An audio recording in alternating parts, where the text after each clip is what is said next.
This is the adult human brain. The major portion of the adult brain that we can see here is called the cerebrum. Once we look into the center, we can see the area referred to as the diencephalon. We have the brain stem and the cerebellum.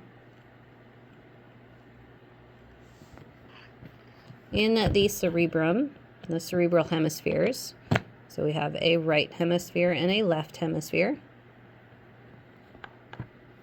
Separating the right and the left hemisphere, we have this longitudinal fissure.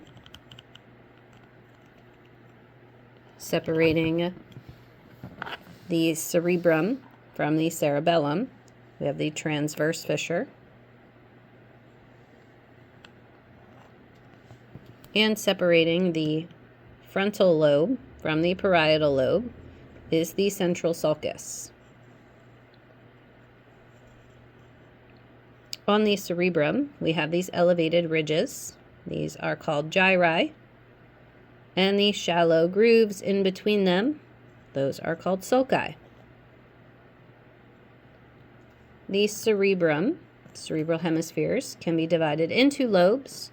We have the frontal lobe, which would be under the frontal bone of the skull, parietal lobe, which would be under the parietal bone in the skull, occipital lobe in the back, under the occipital bone of your skull, and then we have the temporal lobe on the side, again, under the temporal bone of your skull. So they do correspond to the skull bones.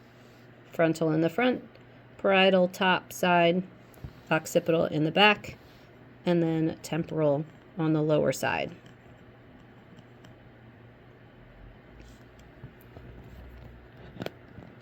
The actual right and left hemisphere are held together by this structure here, which is called the corpus callosum.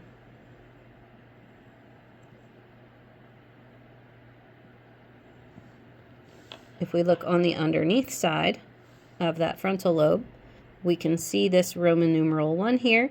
That is the first cranial nerve, called the olfactory nerve, and the very end of it bulges out, forming what is known as the olfactory bulb.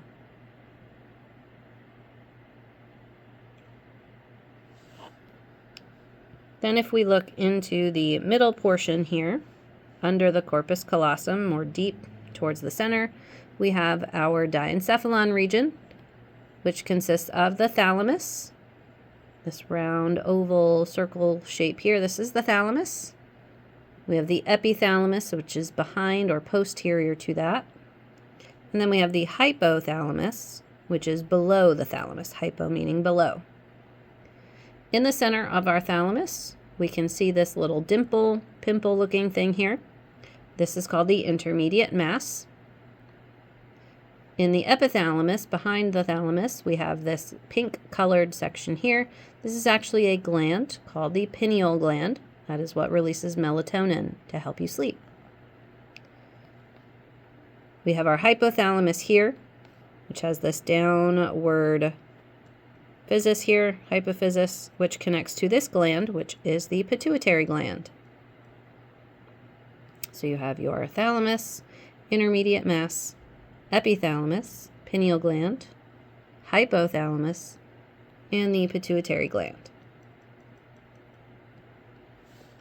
In the brainstem, we have the midbrain, the pons, and the medulla oblongata.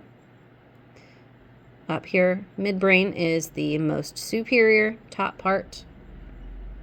If we look behind, kind of posterior, the back part of that midbrain, we can see these two little bulges here.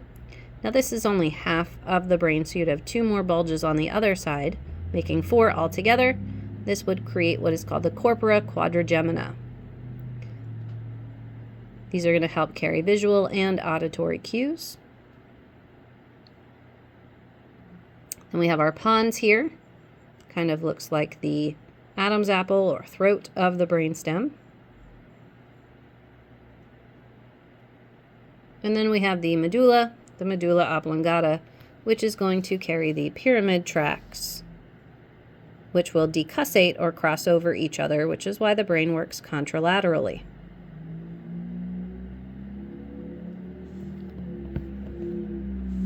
Here we have the cerebellum.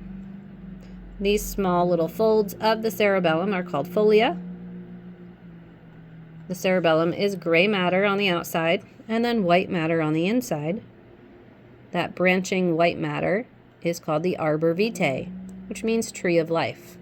It has that branching tree of life pattern to it.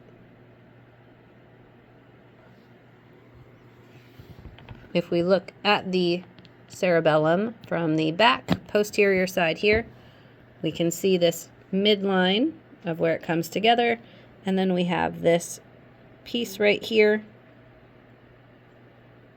in between the right and the left side. That is what's called the vermis.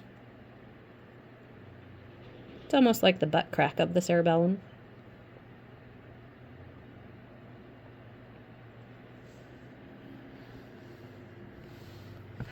So if you're just looking over the major portions of your adult brain, you have the big cerebrum, cerebral hemispheres, frontal, parietal, occipital, and temporal. You have the diencephalon towards the middle of the brain, which is the thalamus, epithalamus, and hypothalamus, along with the pineal and pituitary glands. You have your brain stem with the midbrain, pons, and medulla. And then you have the cerebellum, which has these folia folds and the arbor vitae white matter on the inside.